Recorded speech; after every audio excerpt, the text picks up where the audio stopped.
विद्या नाही, ती चालवण्याची गोडी नाही. बुद्धी असून चालत नाही, त्यास मानव म्हणाल का? ओळखलं का? सावित्री. सावित्री ज्योतिराव फुले. सातारा जिल्ह्यातील खंडाळा तालुक्यातील नायगाव येथील खंडोजी पाटलांची मी लेक. वयाच्या अवघ्या 9व्या वर्षी माझे ज्योतिबांशी लग्न झाले. हळूहळू मला कळू लागले, ज्या माणसाशी माझे लग्न झाले तो माणूस साधा सुद्धा माणूस नव्हे, तर या जगाला ऊर्जा देणारा एक क्रांतिसूर्य आहे. ज्योतिबा माझ्याकडे आले, म्हणाले, सावित्री, आजपासून मी तुला शिकवणार. झाले माझा अभ्यास सुरू. बेद बे बेदुनी चार बेत्रिक सहा काना मात्रा विलांटी सगळं.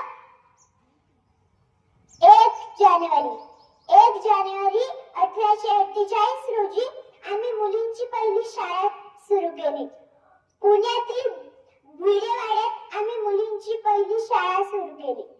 सर्व धर्मीय मुलींसाठी आम्ही मुलींची पहिली शाळा सुरू केली व सर्व लोक माझ्यावर शेण फेकायचे, दगड फेकायचे, शिव्या द्यायचे, माझ्यावर थुकायचे, तरीही मी मुळीच खचले नाही. कारण की मला माहिती होतं, या मुलींना शिकवणं